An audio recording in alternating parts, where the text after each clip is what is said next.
Okay, I'm going to call the meeting to order. I think everybody is logged in. Amanda, would you like to do the roll call? Mr. Merzen, and he is joining us via Zoom. So he's here. Ms. Ritz, Here. Mr. Brown, Here. Mr. Williams, Here. Dr. D'Annunzio, Here. and Ms. Benson is also joining us via Zoom, so she's here. Ms. Campbell, Here. Mr. Kimball, Here. Mr. Perkins, Here. Mr. Kirschner, Here. and Mr. Stevens. Here. Great, thank you. Thank you, Amanda. You're stuck with me again this month. Feels like old times up here. Mr. Kirschner is going to do the invocation and the pledge for us, so please stand.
Thank you, Mr. Kirschner. We move now to the adoption of the agenda. Does anyone have anything they would like to add? Agenda? Don't see any lights. So if I could get a motion to adopt the agenda as it is. So moved. Kimball? Do I have a, thank you. But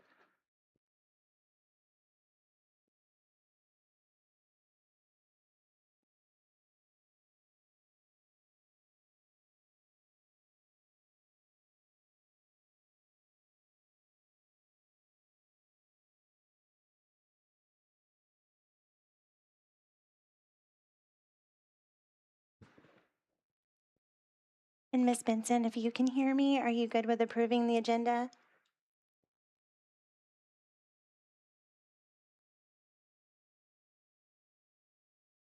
I know we might need to do the thumbs up. I see your beautiful face, but I can't hear your voice. So if you want to do a thumbs up, we're going to try to get IT to fix the voice for us. Perfect. And Mr. Merzen, are you good with the adoption of the agenda? he thumbed up. You did too? Okay, perfect.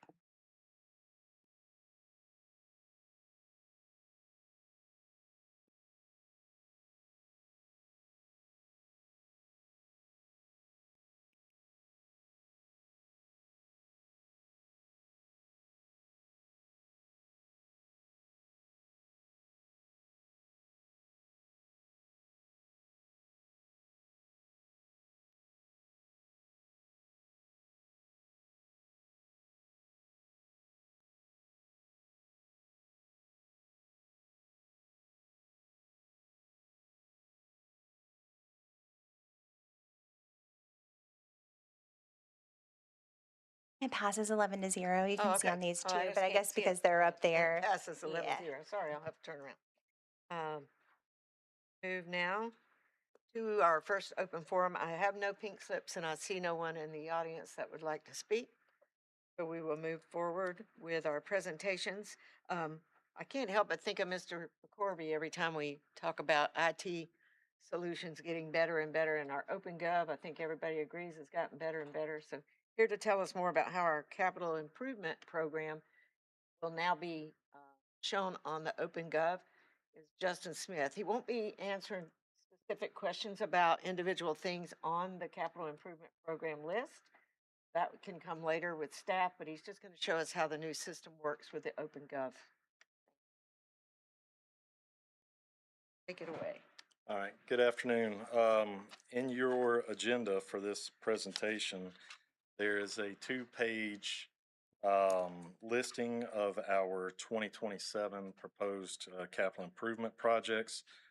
It starts out with the water and wastewater and various project types, and then it goes down to the PFAS fund, sanitation, and materials recycling, materials recovery facility. And then at the bottom of that page, there's a link there that will take you to this site. So if you all would click on that link, it will take you um, to the OpenGov site that we have here. This is something we've been working on for quite a while. I think we started on it last summer in the July August timeframe. Worked with OpenGov to build the platform and get everything the way we wanted. It went live with it January. All of the things that we've presented the last couple of months with the proposed budget and the CIP list and all that are a product of OpenGov. But one of the really good features that it has is this online publication tool. So this site, um, this is a public site. It's live. Not have it posted anywhere yet, but whenever we launch the new website, which is in a couple of weeks, I think, 1 week, 2 weeks, in 2 weeks, the ECUA website will be on a new platform, and under the finance page, there will be a link to this document. Um, the first thing you have here, this landing page, is a table of contents, and if you scroll down a little bit, you will um, see the overview, and then each fund, water and wastewater, the different project types. All of these have links. You know, when you select that hyperlink, it'll take you directly to that page that talks about the project.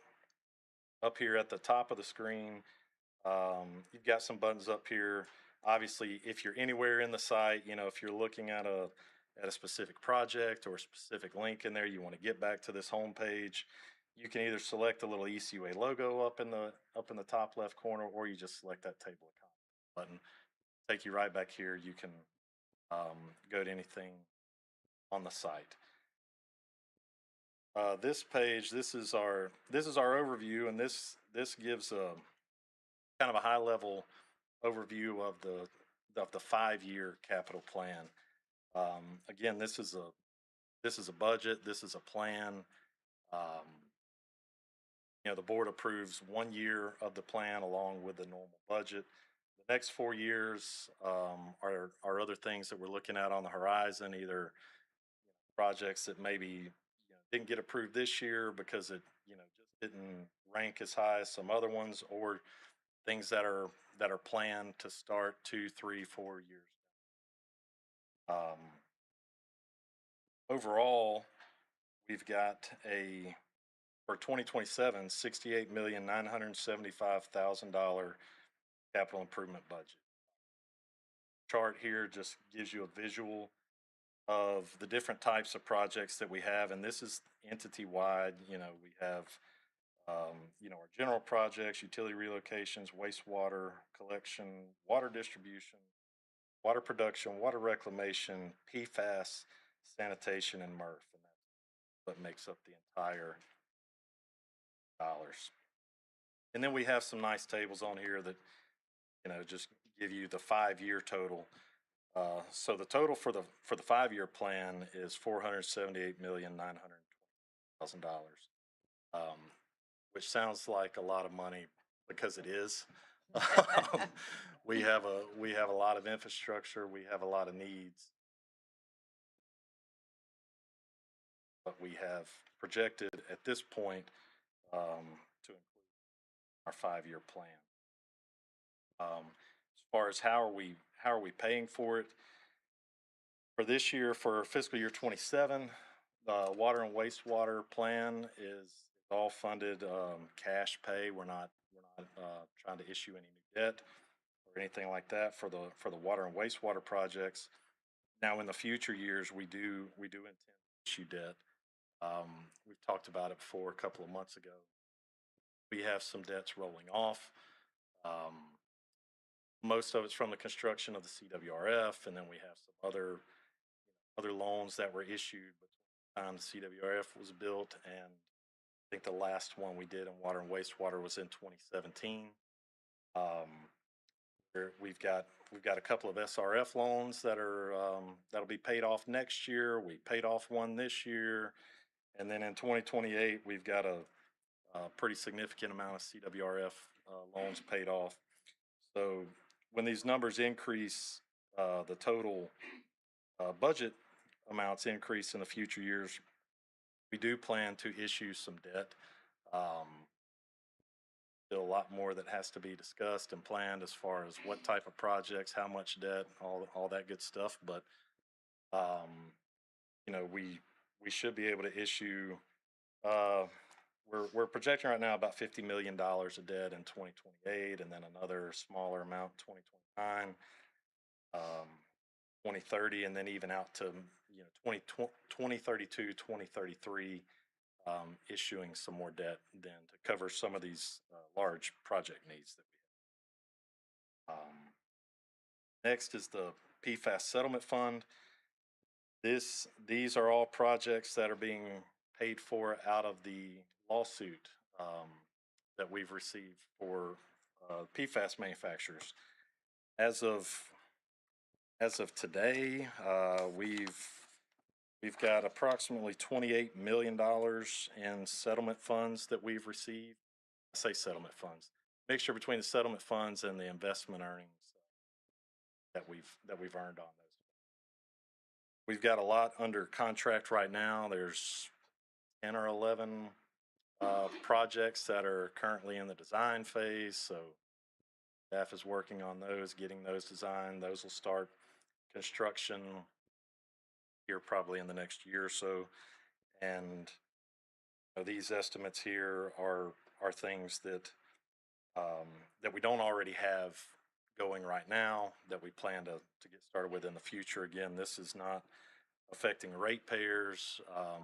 These are coming 100% out of the settlement proceeds that we've received from the PFAS manufacturers. And then finally, you've got the sanitation and materials recovery facility. This is all equipment.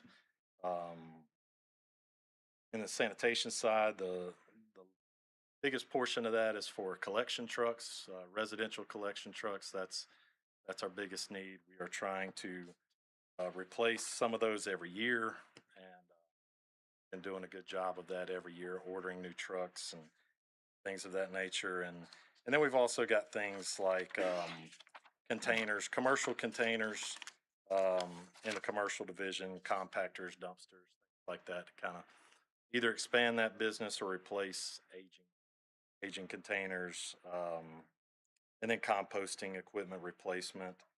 And then the MRF, that amount just represents replacing aging equipment. The MRF's 10 years old now, 9 years, coming up on 10 years. So a lot of things need to be replaced and rehabbed.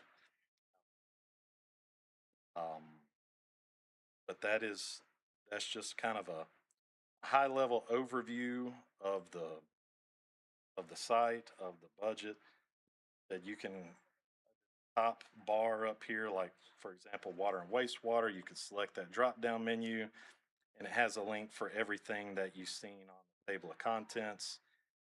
There was something that if you were looking through here and you just picked a project, say Michigan Avenue Transmission Phase 2, wonder what that was, you click on the link.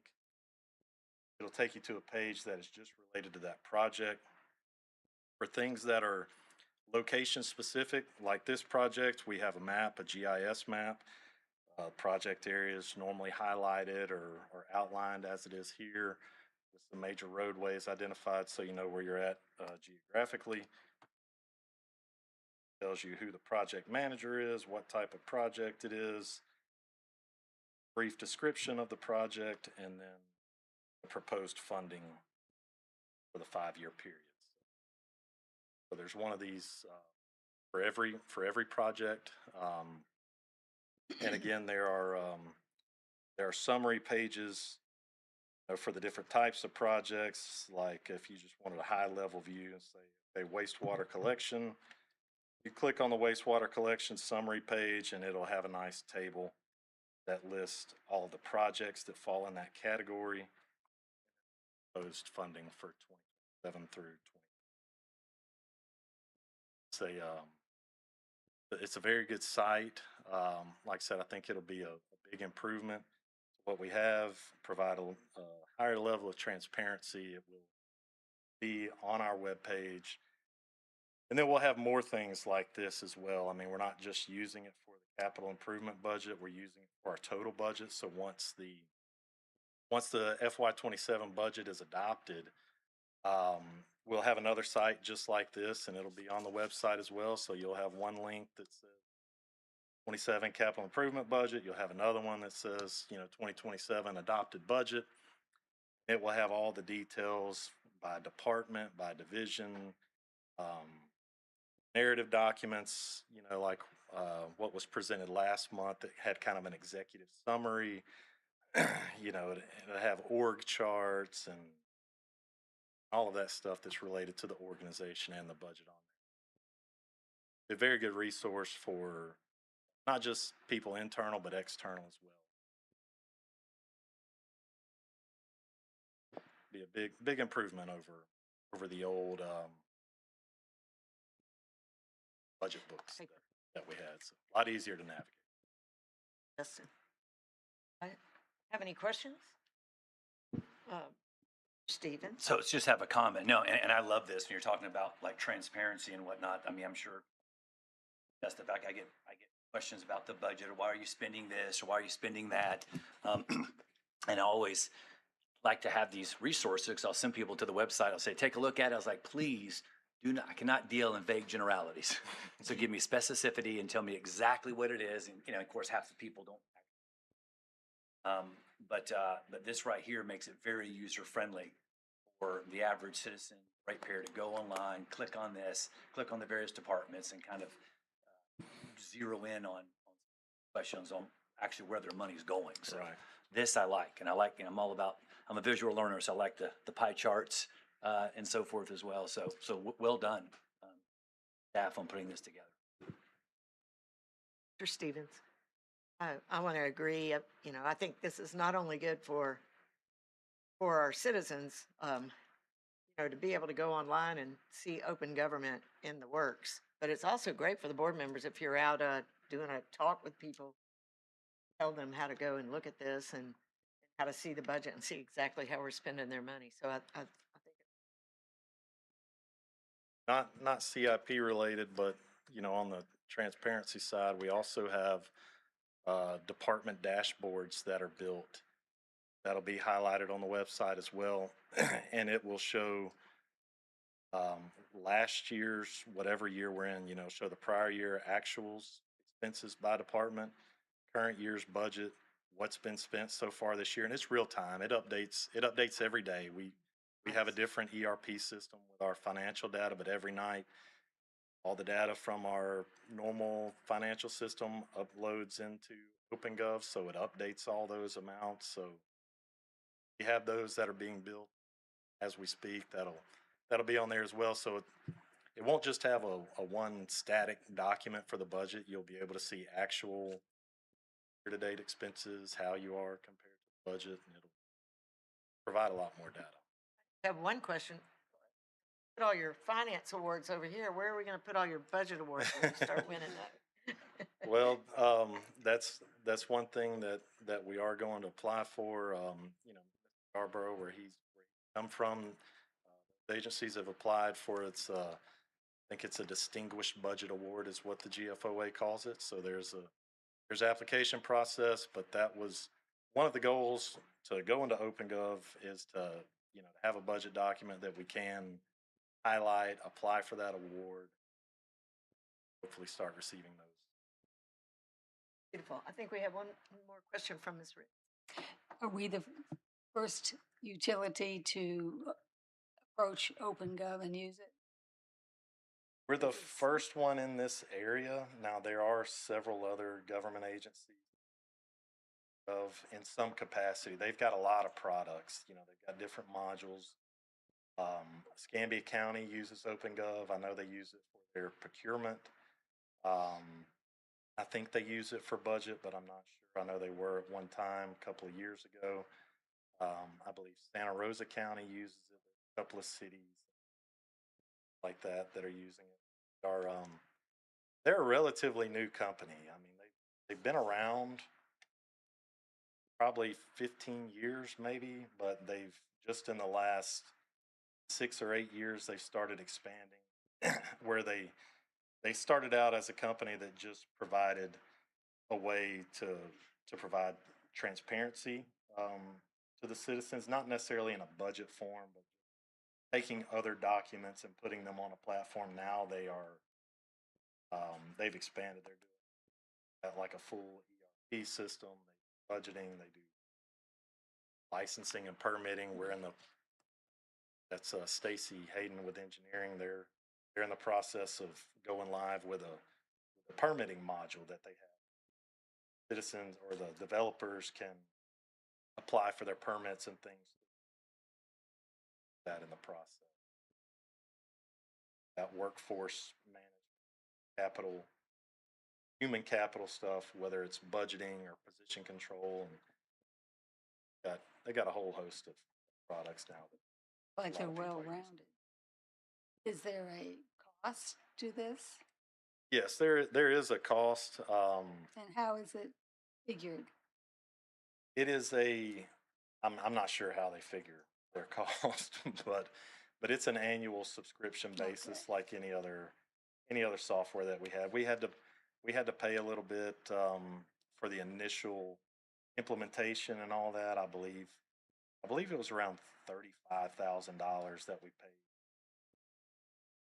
But then they have their subscription fees. And what type of backup do they offer? Well, they have a good support staff. I mean, they have a complete, they call it customer success instead of customer service. So I've got a customer success manager and a whole team, if we have any issues. For the minor things, we just email customer success at OpenGov, like anybody else would do, and they get handled pretty quickly. But if we have like a bad connection or something's not coming over right, then our project manager gets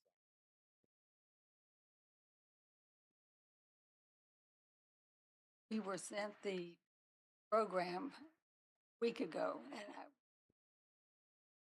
so different. Glad you're here to give an explanation. Justin, all the follow-up and going. You're doing great. Yep, no, a lot of work went into it. Not just finance. I mean, there was a few members of the finance staff spent a lot of time on it, but Maria over here in the public information office, she's done a lot with making it look pretty, as far as the fonts and pictures and things like that. So, been a good team. Better in that department, don't they? Buying garbage can has been a hit. Thank you, sir. We All right, appreciate no problem. it. We move now to the attorney's presentation. I think you has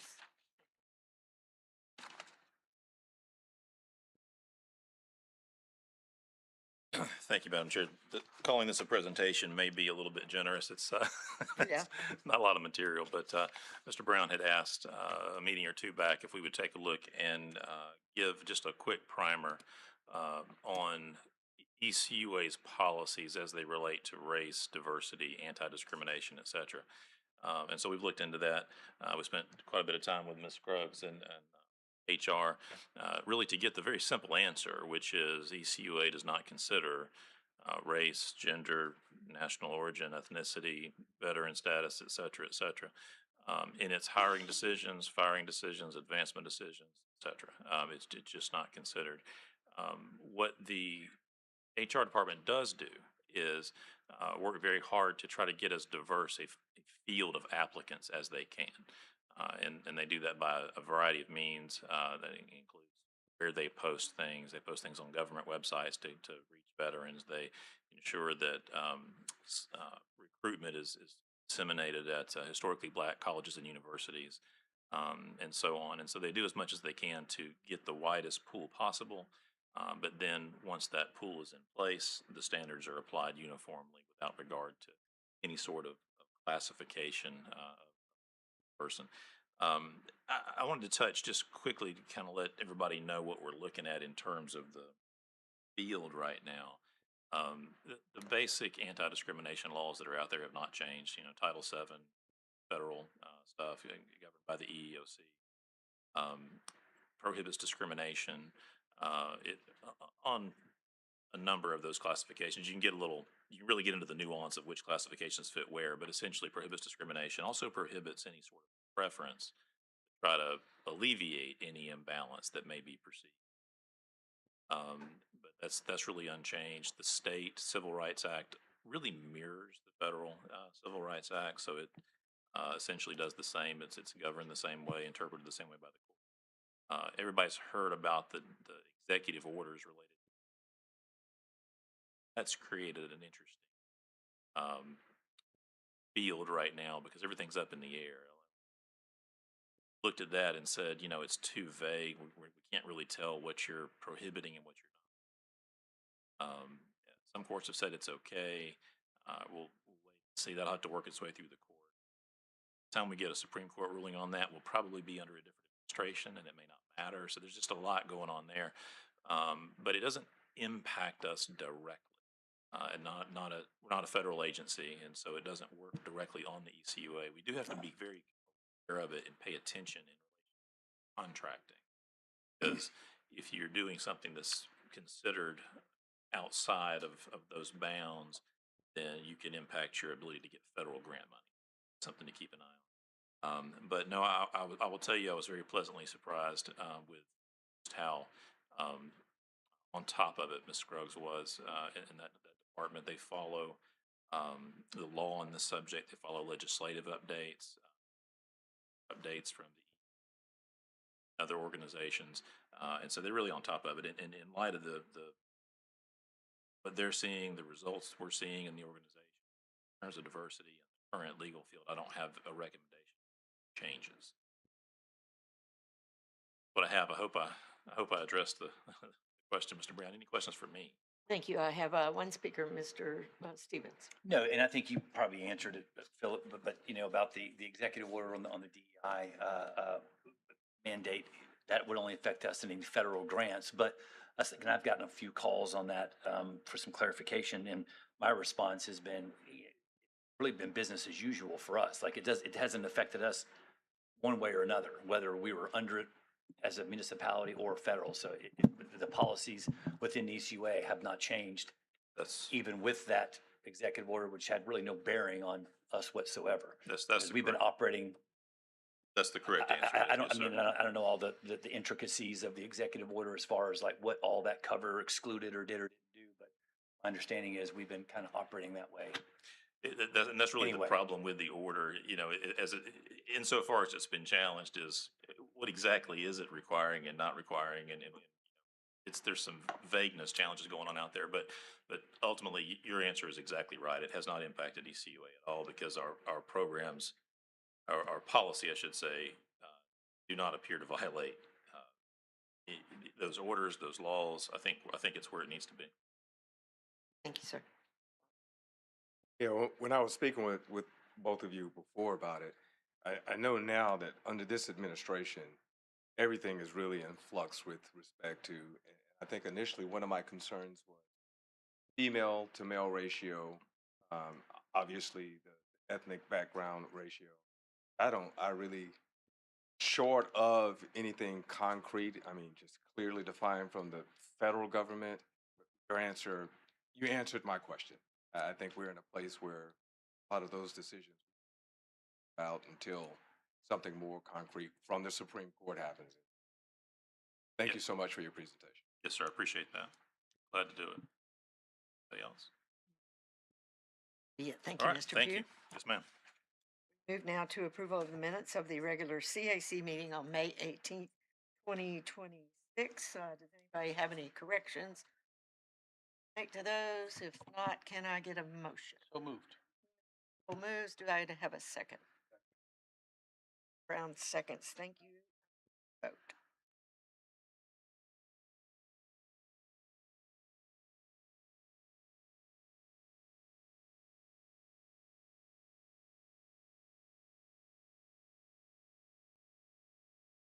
Two thumbs up on the screen, Amanda.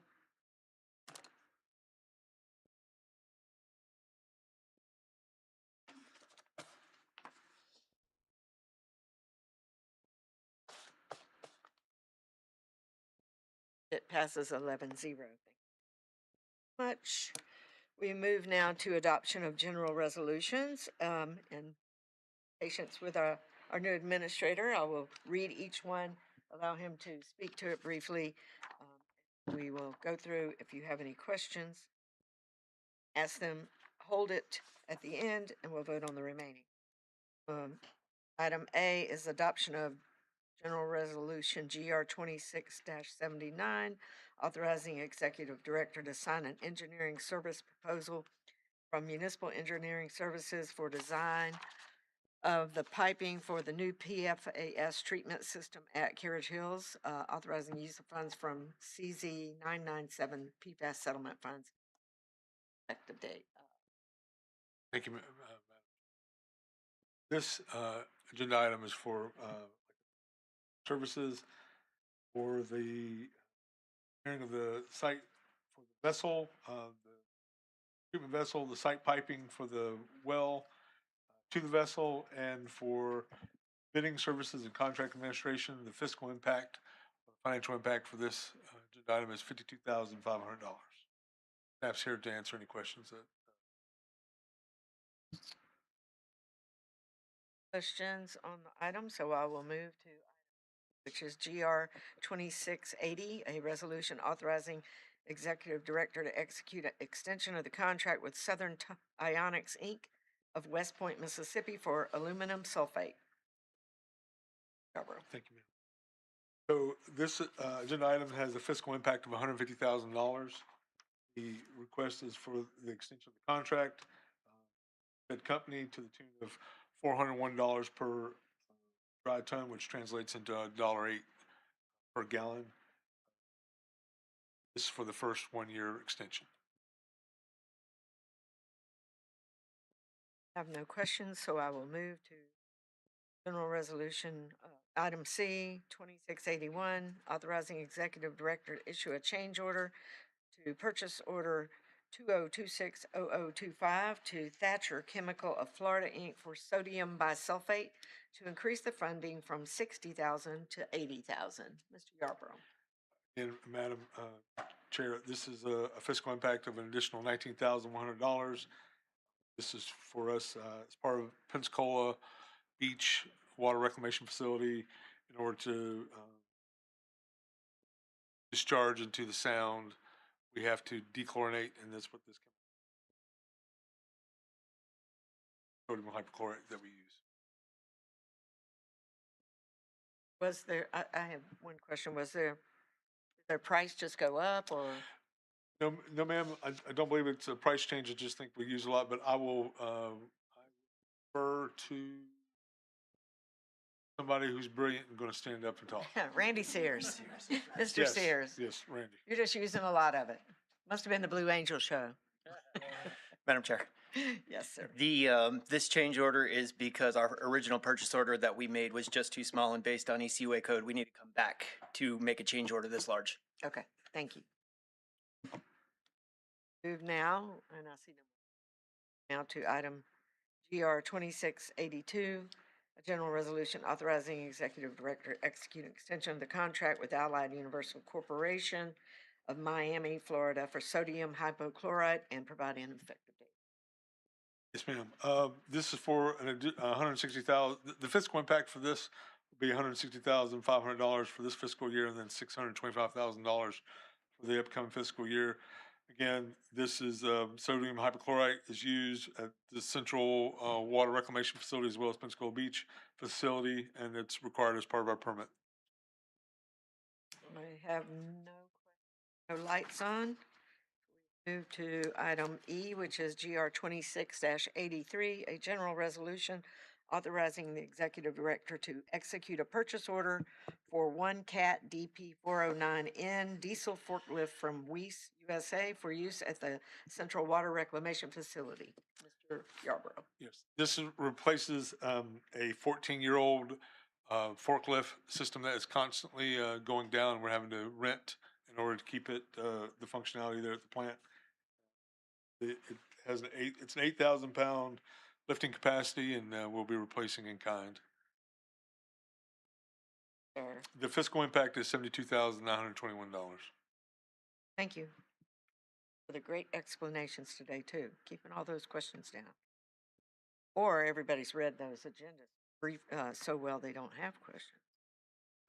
Item F, GR 26-84, a general resolution authorizing the executive director to execute a purchase order with Flender Corporation to provide a replacement surface aerator gearbox to be used as a spare for the Central Water Reclamation Facility. Yes, ma'am. At the central facility, we had cause to take our spare out and put it in service, and this is just replacing that spare. The fiscal impact is $65,425. That way, we have continuity of service, and it's always good to have some of your key components on the shelf so that the operations continues without any disruption. Thank you, sir. No questions. Item H, GR 26-86, a resolution authorizing the renewal and extension of the annual service for contract for grounds maintenance for the Central Water Reclamation Facility, regional lift stations, and the Gillimard Street storage tank, and providing an effective date. Barbara. Yes, ma'am.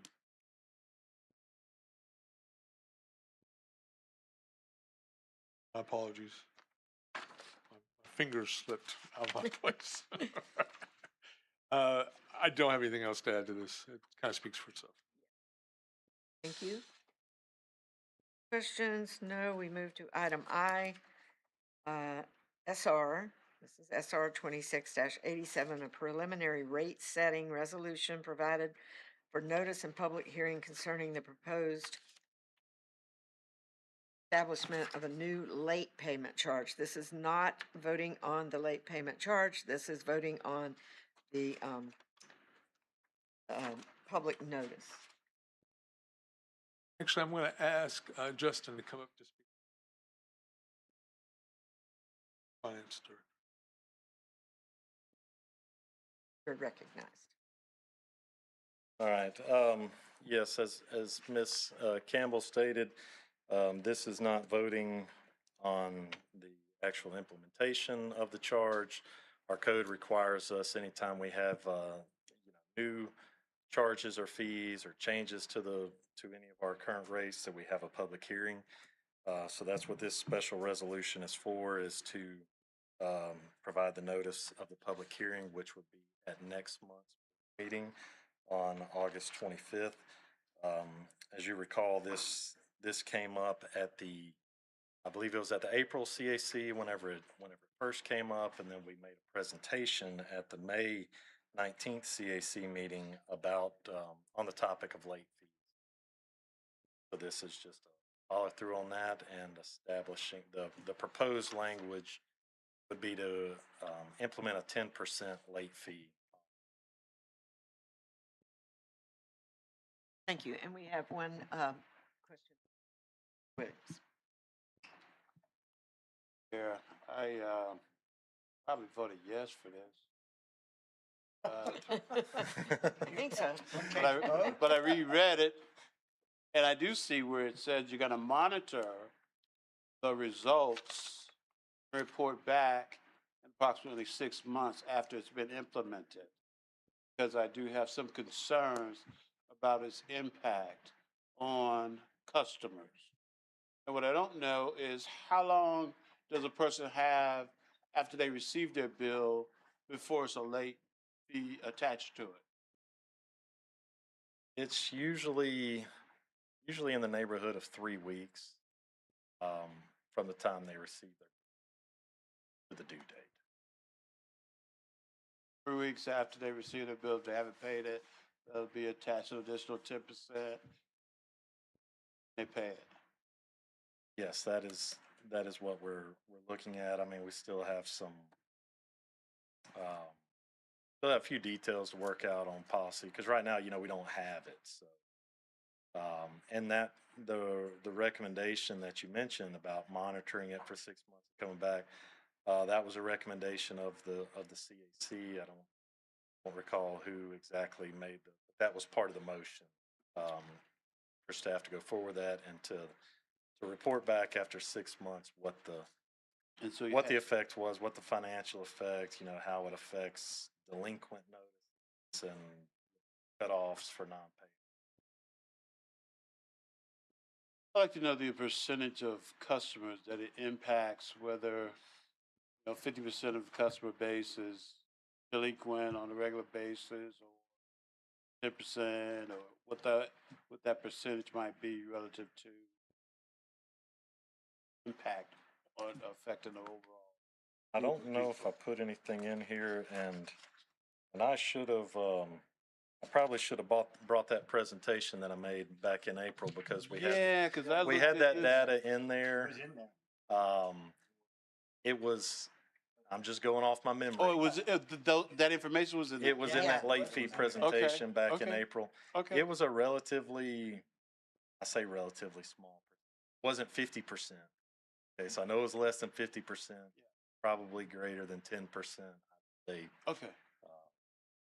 somewhere in that large range is Yeah. the Between percentage 50 and 10, right? of delinquent notice. Denunzio. Thank you, Madam Chair. To comment on that, I think it gave the number as compared to the total number of customers that we Correct. had, but it didn't isolate it to, I'm thinking that 10% of the customers are responsible for 90% of the problems that we can find out. 90% of the late things. That's just. That's a good assumption. That's the way my business works. Like I said, we have an extremely high collection rate. The amount that we write off has been less than 0.5% a year the last 3 or 4 fiscal years. However, there is a cost that we have when customers don't pay and they come delinquent. Then we have to goes through customer service. It affects customer service. It affects billing. They generate a delinquent note. Cost, to have that generated and mailed out, and really hoping that it'll cut down on some of those costs. At least help compensate us for the ones that do stay late instead of us spending thousands of dollars a year, hundreds of thousands of dollars a year processing delinquent notices. Then we'll have a source to help cover that and not affect 90% of the rate payer base.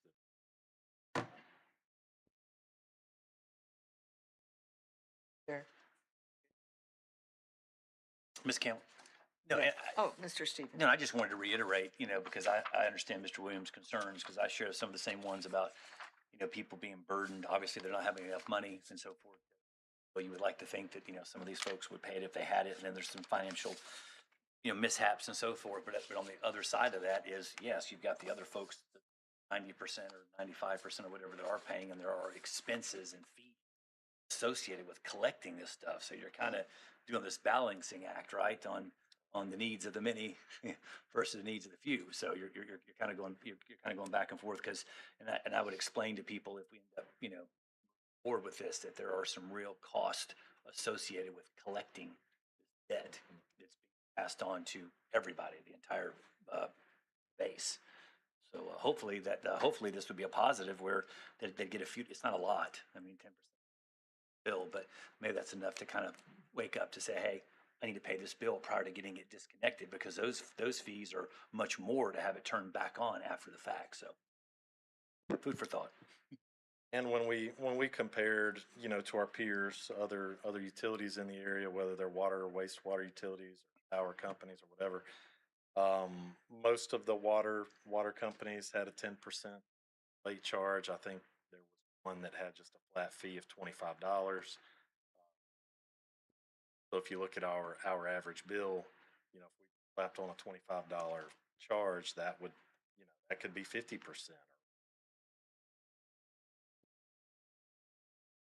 It's a nominal charge, but it's fair.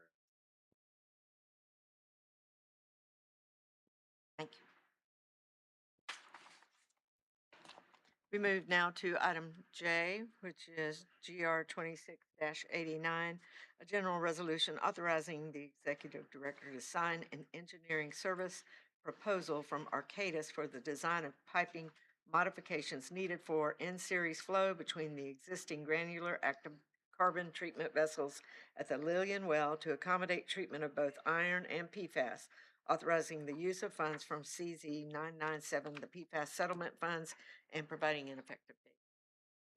Thank you, ma'am. This project or request has a fiscal impact of $71,650. The engineering services, including but not limited to the permitting, bidding services, construction administration, and periodic inspections done by Arcadis. No questions. We'll move to our final resolution, GR 26-90, a general resolution authorizing the executive director to issue a purchase order to Hatch Company, Inc. for the purchase of 9 NT 3100 SC UV nitrate sensors and provide an effective date. Yes, ma'am. These sensors are used to stay in regulatory compliance. Fiscal impact is $136,843. Thank you, sir. Would anyone like to hold any item for additional information? Mr. Williams? Madam Chair, I'd like the whole item 7A and 7E. A and B? E. A Echo. and E, okay, A. Do I need a move items B, C, and D through K? Yes, sir. I'm sorry. Did I skip one? Oh, thank you. Listening. They're paying attention. GR 26-85, a resolution authorizing executive director execute a purchase order with Bayside Fire Protection Pensacola, Florida, to provide a retrofit to the dry sprinkler system at the Central Water Reclamation Facility Biosolid Building, including demolition of the existing piping, all piping and materials, and placement of the damaged system for Central Water Reclamation Facility Biosolids Building. Mr. Yarborough, I know why I missed it. I had to check by it because we went over in detail in our meeting. Yes, ma'am. Yes, ma'am. Yes, we did. So the sprinkler system is the age of the building. It's 17 years. It's experiencing pitting and some failure problems. So needs to be completely replaced. Fiscal impact is $137,300. Thank you. Ms. Ritz has a question. Reading through it. Whenever I put a question mark, that means I better ask it. I Will had the one too. repiping still be exposed to corrosion from the gases and water? Just the first question. I think it's the nature of the beast, but I'm going to defer to, well, actually, I think I got a head nod, yes. But, you know, it's fortunately, you know, things break and things have to be renewed and replaced, so it will experience it probably in the same time frame if I had to guess. But Jerry, if you have anything else you want to add. That's the 17 answer. years from Okay, now, well we'll be then, doing it will again. new piping be lined to curb corrosive action? Come on Because up. it says it must be run all the time. Mr. Piscopo is coming up. One last question. Good afternoon. So no, the piping would not be lined. This is fire piping, so it meets fire sprinkler code. So if it was up to me, it'd be stainless steel, but we can't change it. I was So, wondering, 'cause It's gonna be the standard piping with the standard clamping system, and they use a thinner pipe than, other piping type applications. So it's prone to that type of corrosion and pitting over time. I wondered what, Because galvanized. and just to be clear, the sprinkler system's not always wet, it is dry. And when there's heat, it opens the gas, the air comes out, and then the water flows. That's how it works.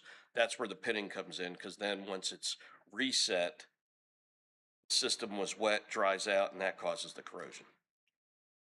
It was a good explanation in the packet. How thick is the galvanized pipe? Schedule, I believe it's Schedule 20. Say it again, please. Schedule 20. That's good.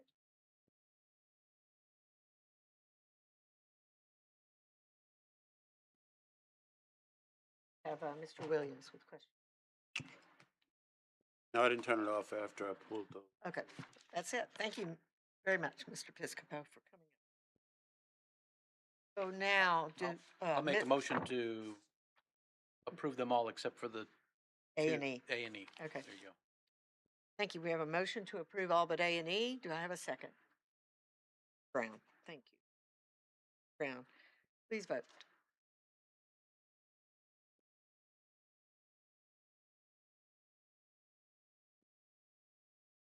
And we have 2 thumbs up on the screen.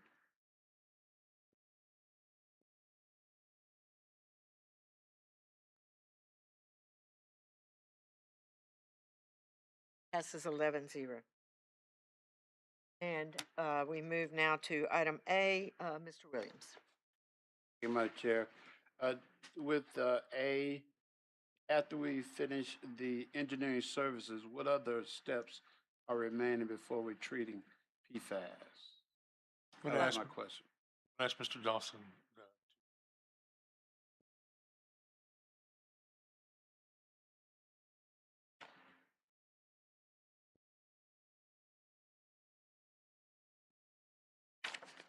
This project is for the existing Heritage Hills well. We will be installing 2 GAC filters for PFAS treatment with granular activated carbon that we've been using most of our other wells. 2, because the well has got a capacity of about 900 to 1,000 gallons a minute, so it's a lower end production well. Can I read where we were, had the capability to operate at 2,000 and we're operating at 1,000 right now?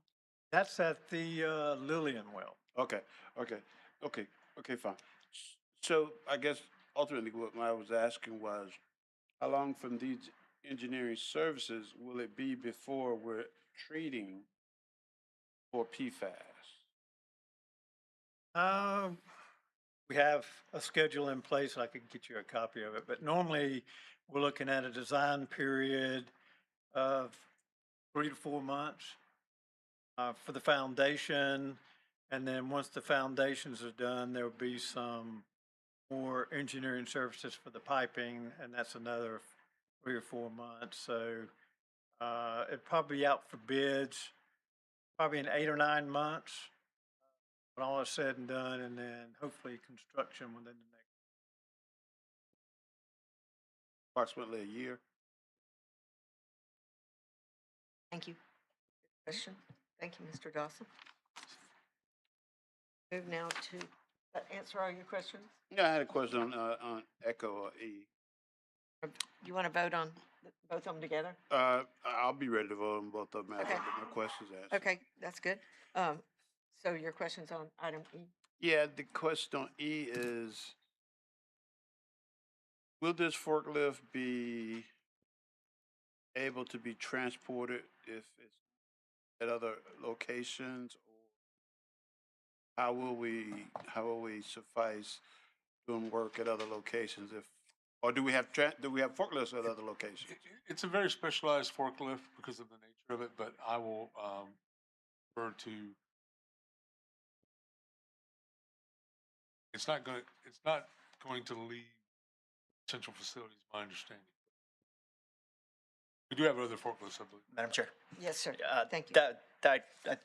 Mr. Yarborough just got to, we have forklifts at all of our locations, so we don't necessarily have to transport it.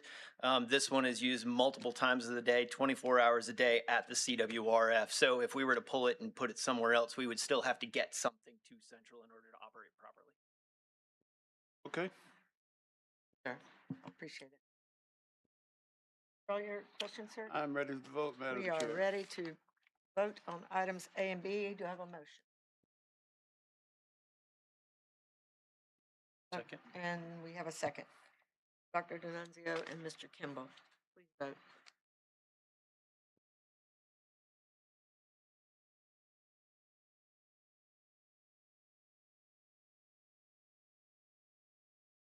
And we have 2 thumbs up, Amanda.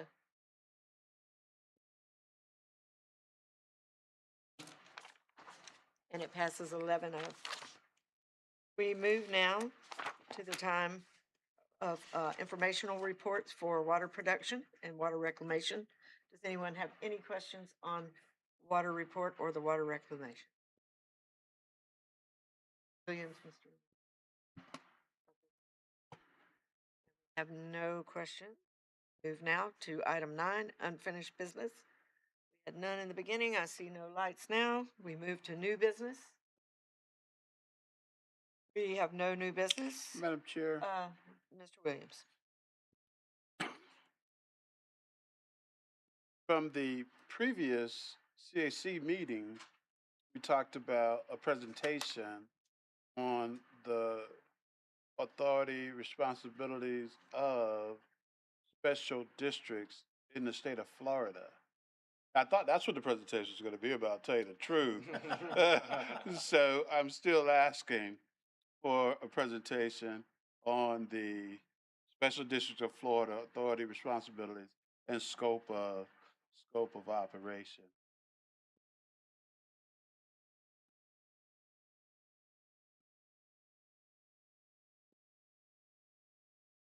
I prefer it to occur. Hold on a minute. We have, we're live taping, so let's get it all on tape. Yeah, the question was, would I prefer it at this board meeting or at or the CSC meeting or the board meeting? I prefer it here, and that way, if there's any additional discussion, it can filter over into the board meeting. Absolutely. We'll have it ready for you at the very next CAC. Okay, thank you Thank you, very sir. much. Yes, sir. And My understanding is that all special districts, a lot of special districts are different, and our DARs are basically what's in our enabling legislation. But I guess Mr. Pugh will let us know for sure. You can get a copy of that enabling legislation from staff if you need it. as well as the code too, which has pretty much been rewritten just recently. Why didn't staff tell me that? We voted on it last year, most of it last year, all the new code. Mr. President, what did you call the document you were referring to? Well, the enabling legislation, when ECUA was initially created back in the 80s, legislation that created us and Oh, the outlined our- enabling legislation by the legislation itself. yeah, that created us, Okay. described our powers and Well, okay, I mean, it's just a discussion. I've read it is the chapter 189, which governs, and I don't want to misinterpret my understanding without having some clarification from the attorneys before I bring it up for discussion. So that's why I wanted to know from the bigger picture what we're entitled to do, not do, responsibilities. And if there's a simple way to do it, I guess here's just regurgitate the information that's available, and we can go forward from there.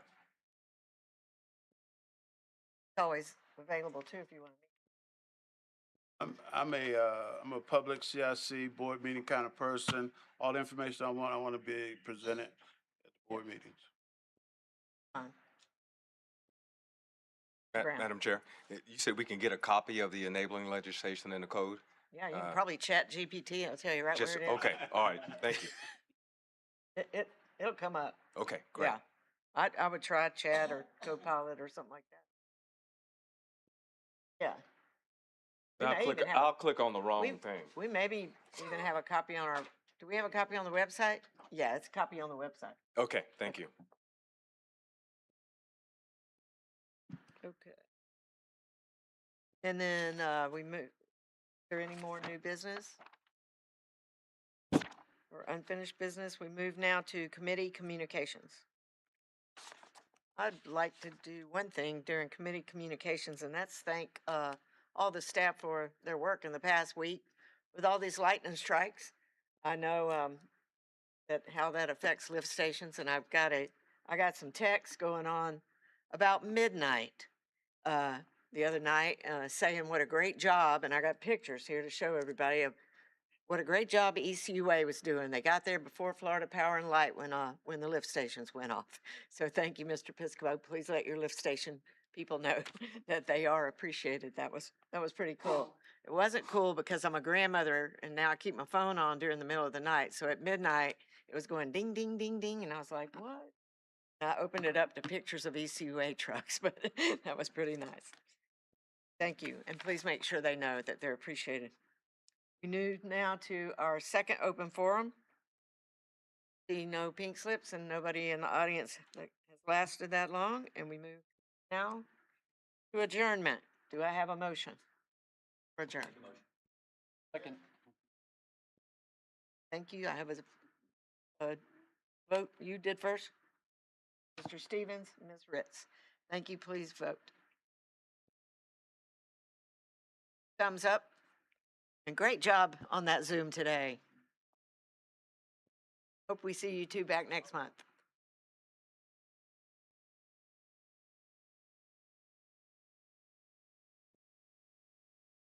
It passes 11-0. So we are adjourned.